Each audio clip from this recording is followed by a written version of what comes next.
Are you ready for this?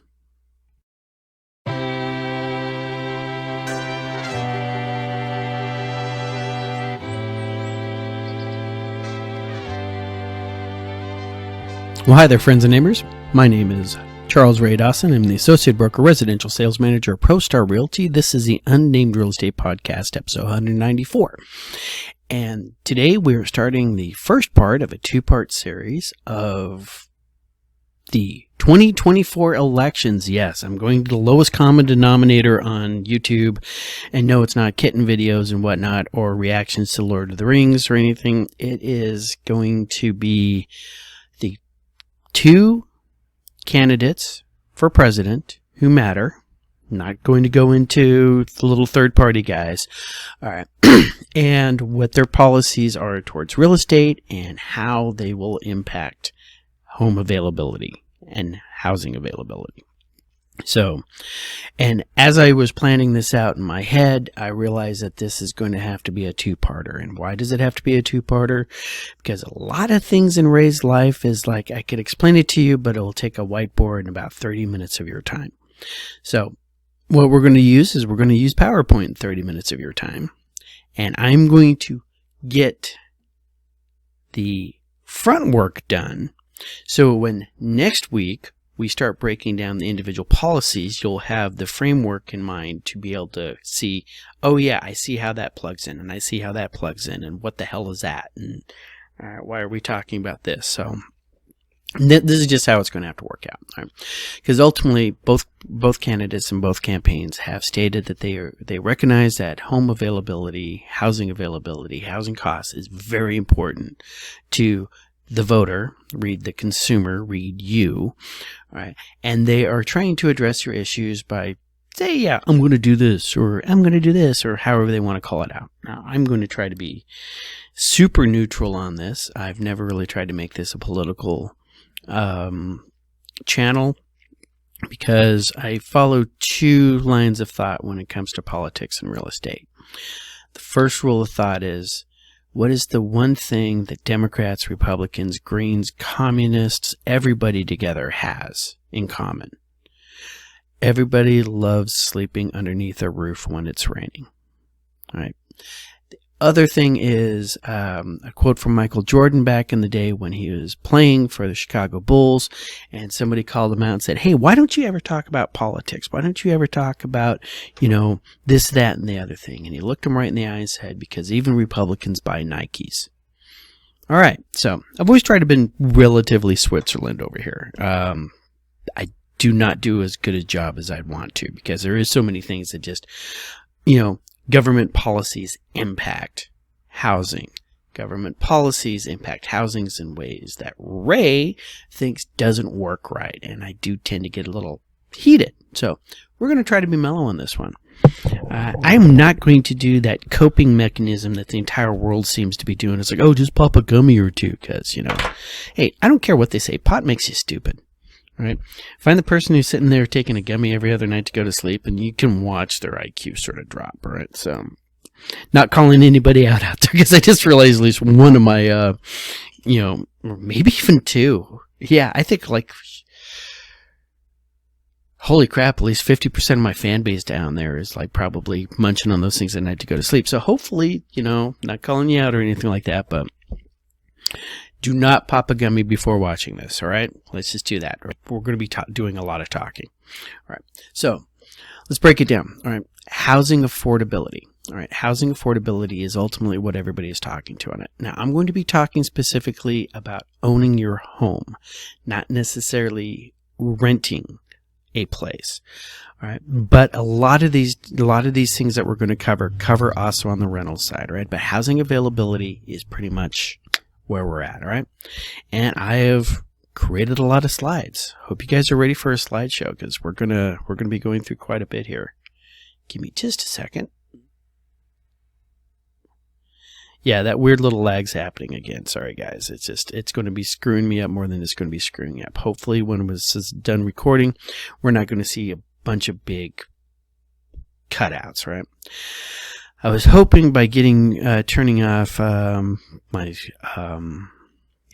everything that I have going on this and making sure I had the minimum amount of slides, trying to keep the images, slow and easy. It was not going to let this happen, but we'll just see how this goes out. Housing affordability. All right. Housing affordability as defined, all right, by the Fed is measures the degree to which a typical family can afford the monthly mortgage payments on a typical home. I tried to get a chart up on this thing to show you the housing affordability, but the Fed site did not work. It would only give me housing affordability in the last year. I'm not saying anything about that. I tried to change the chart, even though it had the options to go back for 10 years and change the scope of that chart and the timeline. It would not let me make that adjustment. Go ahead and try it. It's, just type it into Google, see if it'll work better for you. All right. And put the tinfoil hat down. That's not a conspiracy. That's just government incompetence. All right. All right. So this is how they define it, though. Measures the degree to which a typical family can afford the monthly mortgage payments on a typical home. They used to call it, all right, and this is a term I will be using, the ratio of a median income family to a median home price in an area. All right.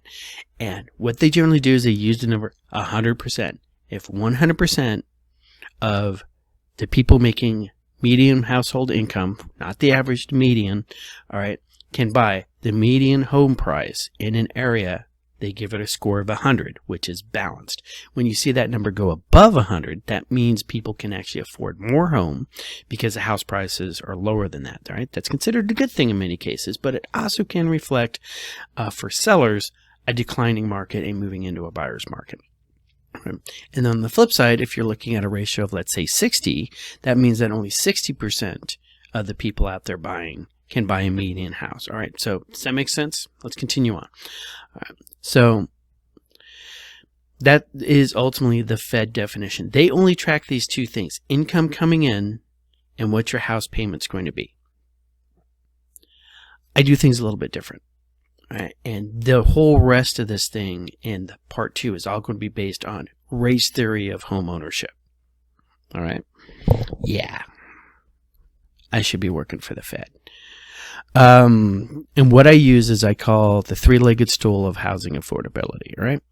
The three-legged stool breaks down to housing prices, all right, the interest rates and other costs associated with home ownership, and then household income. So where the Fed will sit there and go median household price over here and the household income, I am also concerned about the interest rates because that affects your monthly payment, all right, and also affects, your holding costs of that asset. Now, they will sit there and somebody will come and say median household income, median house payment. All right, a lot of this is baked in, all right, but by splitting out the median house payment into both the home price, all right, and the interest rates, you'll get a more holistic, and God, I hate that term nowadays, view of the housing issue. All right. So breaking it down to the three legs of the housing affordability stool: prices, interest rates and insurance and other costs. All right. And household income. All right. Let's make sense so far. Let's look at house prices. House prices are driven by supply and demand. All right. You guys are probably bored to death of hearing me talk about supply and demand, but it is the reason why a lot of things go on. And I'm never really giving you the economics class. I'm just going to hit this for you really, really brief. If you've never taken an economics class, there are a billion freaking videos out there on YouTube right now that you could find that will explain this chart to you. All right. This is a real simple economics chart that I stole from some guy who wrote a podcast or wrote a blog talking about economics in this chart. All right. This is your supply and demand and how it affects pricing and quantity. All right. So on the blue line we have here has supply. As quantity goes to the right, supply compared to price will go up. All right. All right. As demand drops, quantity will increase. All right. And price will decrease. Make sense so far? When I was tutoring somebody in this the other day, or God, it was years ago, but I was tutoring somebody in this, and I just simply asked them, what kind of car do you have? And she was driving like a Honda Accord or something like that. She had like a 96 Honda Accord. And I went, okay, great. You got a 96 Honda Accord. Will you sell it to me for $100? And she said, well, of course not. I wouldn't sell my Honda Accord to you, even though it's a 1996 for $100. All right. So I offered her a price here. Notice at $100, the supply is very low. Now, does that mean that there wasn't somewhere in America a Honda Accord that I could buy for $100? Yes. Somewhere out there, some ex-wife got the Honda Accord that was her husband's dream and his favorite car, and she got it, all right, in the divorce, and she was selling it out of spite for $100. How do I know this exists? Because one of my buddies in high school got like a freaking minivan for $1,000 that was worth about $6,000 just because the wife got in divorce and was bitter, and she was selling that thing for nothing. You can also find a lot of sailboats this way, and a lot of bass boats. Yeah, follow the divorcees around, especially the better ones. They tend to sell their husband stuff off a lot. All right, so that sets how that works. Is there that supply out there? Yeah. Now, in real estate, you have the people, and I've heard this many, many, many times, all right, the once in a decade they sold their home for way, way over asking, and it was great and it was wonderful. Why can't we price our house up there?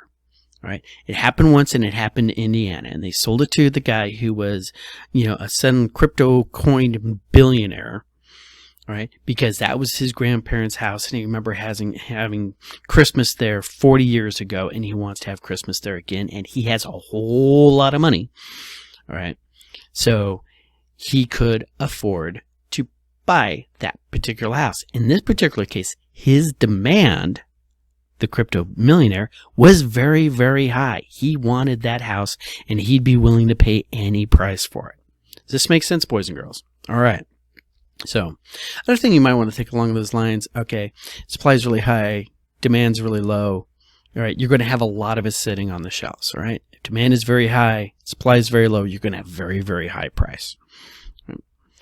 Think about toilet paper, all right? When toilet paper, and everybody's starting to do a run, people were literally buying toilet paper to sell it online afterwards, okay?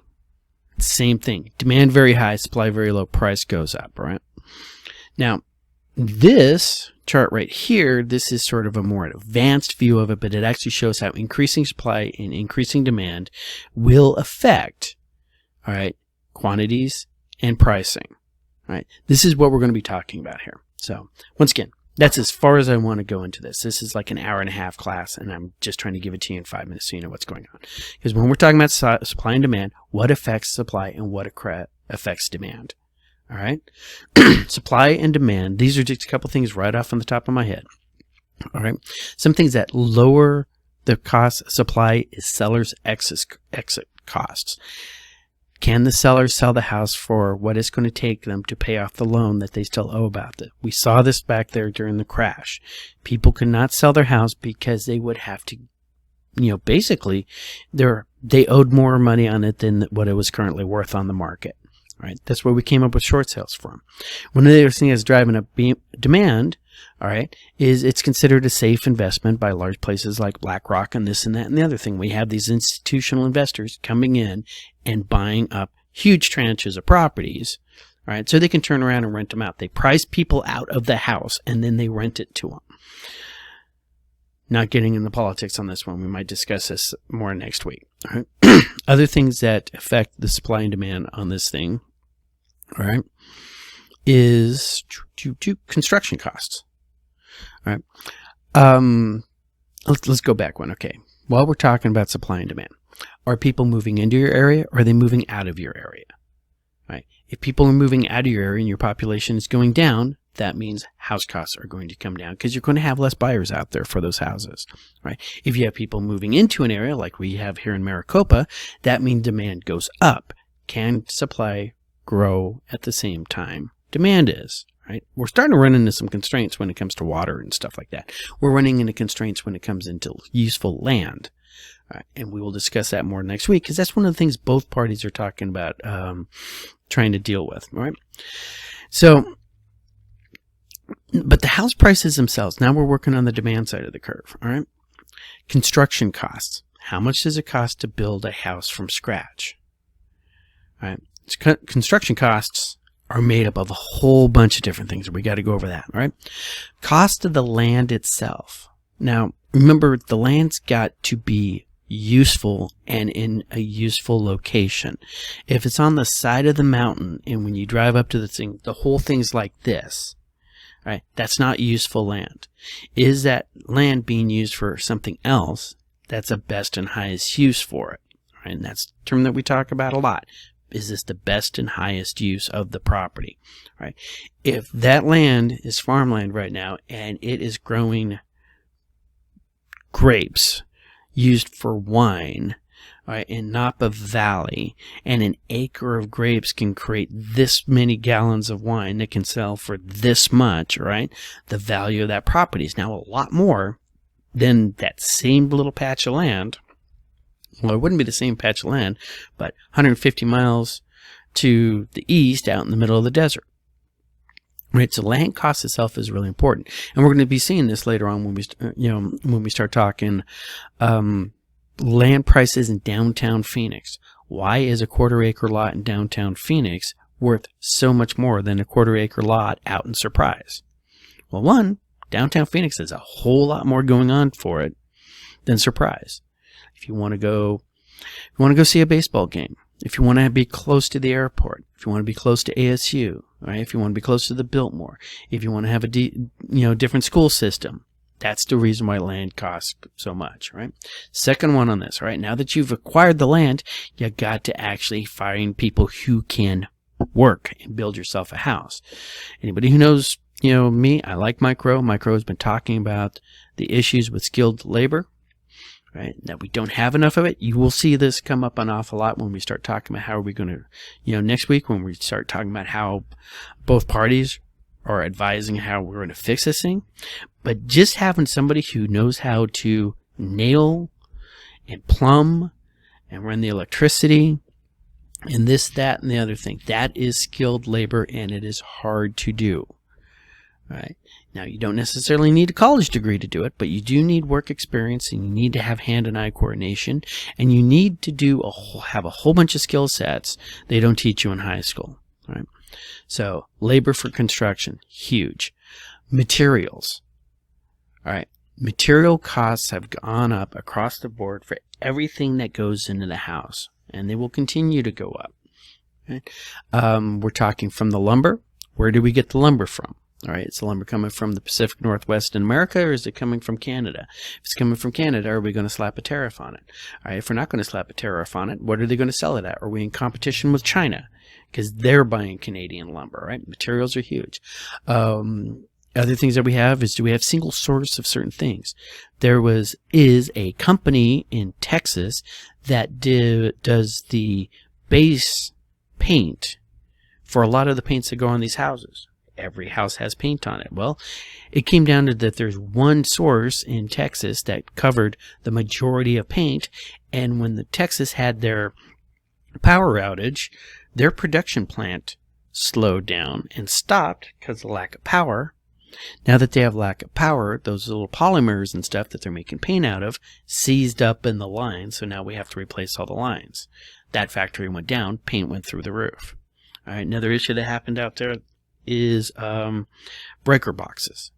Long-time viewers of this channel will remember me talking about breaker boxes about 2.5 years ago, also impacted from that storm. These are material issues. And the fourth one on this is legal and finance issues. The builder has to find somebody who will loan them money to build a house, because they are not going to build it completely out of pocket, because they have materials, labor, and land costs. Right? They have to take care of all of that first. Legal. Are they going to have a zoning issue? Right? This is really big in California. Right? Zoning issues and people popping up out of nowhere, filing lawsuits against your project. All right. Lord help you if you're trying to build a subdivision and you find an endangered species on your land. All right. That's where we have this phrase out here in the West: shoot, shovel, and shut up. All right. What happens if the local environmentalists decide to sue you against your project because of the rare red-throated desert tortoise? All right. Or what happens if somebody sues you because of your project because it's going to increase traffic, all sorts of stuff. So this is something else that comes into legal and finance, right? You have to subdivide the property. You have to hire experts to do that, all right? Also comes across this sign is legal and finance. I'd throw in the architect who's going to design that, all right? These are all built up into before you actually have a home to sell to somebody, all right? Part of house prices, construction costs directly affect demand. So hopefully that covered where you see, a lot of what affects the actual price of the house itself. Now remember, the other thing that comes along the sides is, going back, that's seller's exit cost, all right? And you consider the part of their exit cost, how much do they want to make out of the property, all right? Do they feel like they're getting a deal? If a person owns a house free and clear, but they paid more for it than it's worth now, they're going to be a little upset that they are losing money on the sale of their house. I bought it for $400 a year and a half ago. Now you want me to sell it for $385. I've lost $15,000 since in the last year and a half. Well, yeah, that's one way to think about it. The other thing is that if you take that $15,000 divided by the 18 months that you've been in there, right, how much money did you save on rent? It's just how the math works, boys and girls. All right. But let's talk about interest rates plus on that, all right? And I'm covering 3 categories when I talk about interest rates along these lines, right? The interest rate itself that you are using to borrow the money and what you are paying, right? We're currently in the high 6s, low 7s, right? You see home affordability skyrocket when interest rates skyrocketed because, and Lord help anybody out there who had an APR, all right? These interest rates itself directly impact how much your monthly payment is going to be. We've covered that a gazillion times. Insurance rates are also going up. Insurance rates are going up all the time. And then the final closing costs at the end, all right? So interest rates are impacted by the following things, right? Nope, that's in, right? The inflation rate, because nobody will loan you money at a rate lower than inflation. They lose money that way.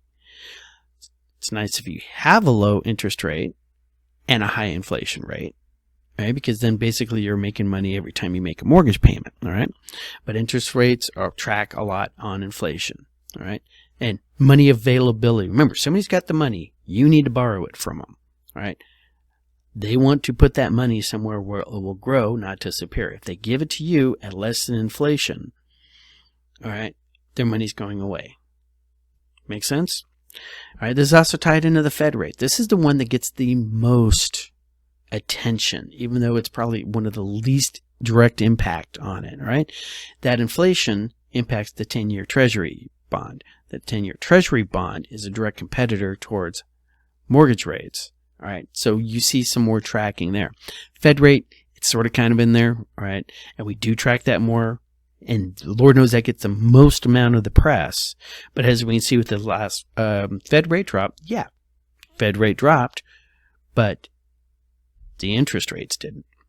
All right, and the last one down here at the bottom, okay, value of the dollar. And I have an asterisk beside this because this is just a me thing. All right, and if there's, of all of my 3-legged stool and my wisdom here, this is the one I would accept a counter argument on the most. All right, to see if it's already, baked into the Fed rate and the inflation. But if the dollar drops, like in trading with other currencies around the world, and let's use Canada as an example. All right, the American dollar drops against the Canadian dollar. All right, the Canadian dollar and now has more purchasing power down here in Arizona, right? But that means Canadians can buy houses in Arizona for figuratively less, right? Same thing, mental models for me works in the dollar amount at all. If the dollar is dropping, I am not going to put my money from overseas into American bonds because the return rate is going to be less on them if I put them in my own local bonds. Make sense? Like I said, that's a little vague. I'm still chewing on that one, but that's one of my concerns along those lines. But that interest rate that gets. The other thing that I should have put in here, and I can't believe I didn't, is that inflation rate and everything else gets impacted, especially inflation, by, how much money are we spending? All right. Are we running a deficit? Right. The Fed rate, they try to keep it down because that reduces the cost of the deficit on the federal government when they have to pay the interest rates on the monies that they borrowed.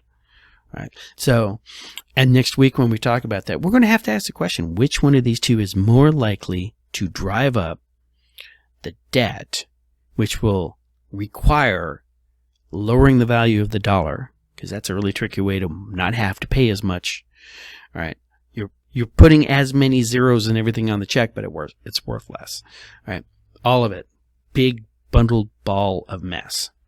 All right. So, another one on that. Let's talk about your insurance stuff. Crime's gone up. Property crimes have gone up. Insurance rates move to reflect that. Your area, right? Some areas of the city, you have to pay more for insurance simply because it's more likely that your house will be broken into and your stuff disappear, all right, than not. Right? This affects it. Replacement costs of what gets damaged in the storm or the house fire or whatever. It costs more nowadays because of everything we saw in building costs. It costs the insurance company more to make you whole when you file an insurance claim. This is going to make your insurance rates go up. Other one is age of houses. All right. As houses age, they tend to have issues with them. Now they're looking at potentially more potential for drama with your house because it is not a new build, it is an older house. That's another excuse I've heard from insurance companies why they're raising rates. Housing in general is getting older. All right? And they do tend to, it's a lot like healthcare insurance, right? They charge a 25-year-old the same that they're going to charge, a 60-year-old because they sort of kind of have to. But they're not going to have as many claims from the 25-year-old as they do on the 60-year-old. Right? So, but they charge them both so we can keep the 60-year-old down, his costs down. The 25-year-old is paying for more policy than he eventually needs based on use, but that's how the insurance game gets to play. And Lord knows 60-year-olds vote a hell of a lot more than 25-year-olds, and that's why the 25-year-olds wind up always getting the bad end of the stick on this one. Hearing me, kids? Go out there and vote. That's the whole purpose of these two videos that I'm doing. All right, next one. Closing costs, and this is a Ray thing. All right.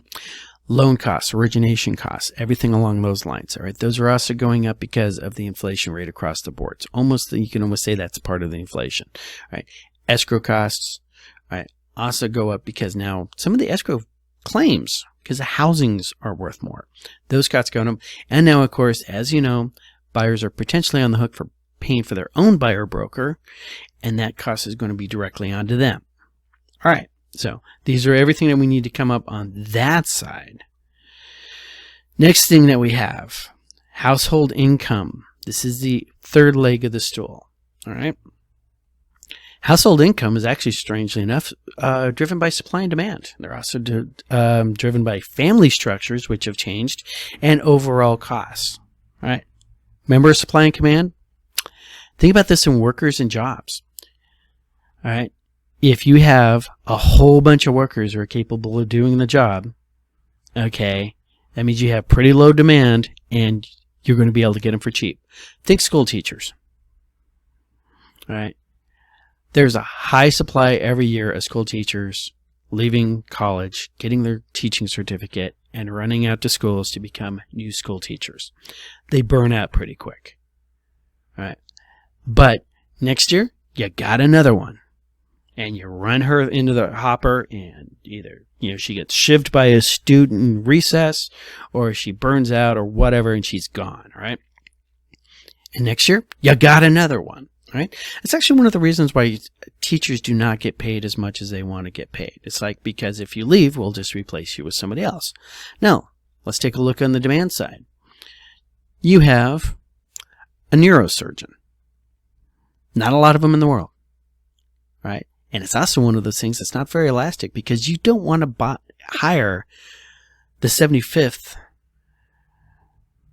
best neurosurgeon when they're taking the tumor out of your brain or your kid's brain. You want the best, all right? But that's a whole different little bit of economics we don't want to get into, all right? But same thing. Now, this is what's funny about it.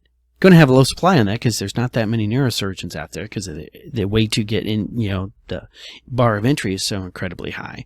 But the demand isn't really there, is it? How many people actually need a neurosurgeon this week? All right? But because it's a very specialized field, that price is going to be incredibly high. We can see the same thing on the real estate side of the house, right? Supply of real estate agents is very, very high. Why? Because every month a whole new batch of them come in, and every 2 years they don't renew and they're gone, right? But there is pretty much a fixed demand at this point, right? So keeps the price relatively low, and don't think we're not impacted by pricing, right? We're having a little jump right now with the buyer broker thing and how that's all working out, right? But you've always had on the seller side, oh, I got somebody who will do it for less. The days of having the 6% closing costs to the agents hasn't been here in Phoenix for years, maybe almost a decade now, because there were people out there who's willing to list your house for 5, and savvy sellers realized they should talk to 2 or 3 agents instead of just talking to one. So you already saw that go through this. Same thing with your job. It's an old joke that I heard about China. Okay, in China, if you are 1 in a million, that means there are 1,000 more of you floating around the country that can do your job. All right, so this impacts how much wages you get paid, how many people can do that specific job, how many people are looking for jobs in that neighborhood, in that area. This ties in directly to some of the arguments we're having about immigration. All right, so supply and demand. Big one. Family structure. All right. Double income, no kids. All right. Single income households. Okay. Double income with kids. Multi-generational housing. All right. Or families. All right. I should include on this, little polycules and little groups of people are banding together like they read Heinlein's Friday, all right, and realize that makes a lot of economic sense. If like 4 or 5 of my best friends, we all get together and form like this little tribe, and we go buy a house together, all right, which can be done. Call me. I'll explain it to you, all right? But because of that family structure, we now have more income rolling around in there so we can all get a house together and hopefully lower our individual cost of housing, right? This is impacting the market, not that very big, but it's definitely a thing going on right now, right? Other thing that we got along these lines is just straight up cost of living, right? Inflation's going up, right? Costs of groceries are going up.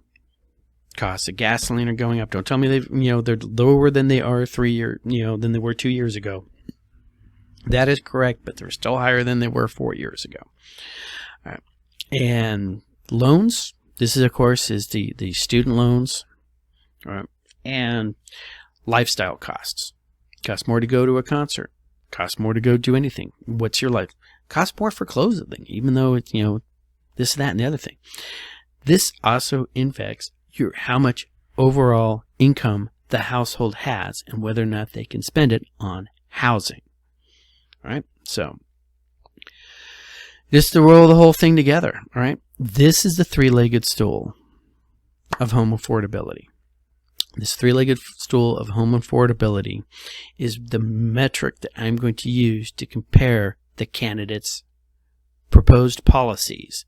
Next week, I'm going to save this screen. We're going to do a quick reminder: housing prices, interest rates and other costs, and household income. Right? And then we're going to go through their stated policies and see if and how they affect any of these 3 legs of your home affordability.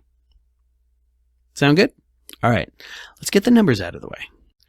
And now the numbers for October 23rd, 2024. Actives this week are 21,021, up 277 from the previous week, and an all New time record. New listings were 2,032, down 225. Our contracts were at 1,950, up 18. Closings last week were 1,314, and coming soon to an MLS near you is 589 new listings. Our supply is sitting there at 83, and our demand is at 76.3, giving us a comfort report number of 92, which is putting us, are we going to hit buyer's market by the end of the year? I don't know. It'll be a lot of fun to find out, won't it? So, all right. So next week, what we're going to do is I'm going to be breaking down individual campaigns and everything like that. If you have any information you'd like for me to review before this, please either link it in the show notes below or send it to me or text it to me, or don't send it by mail because mail sucks nowadays.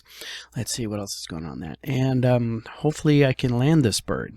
Then after that, the show after that will be after the election. It'll be really interesting to see whether or not 2 days later we actually know who our president is.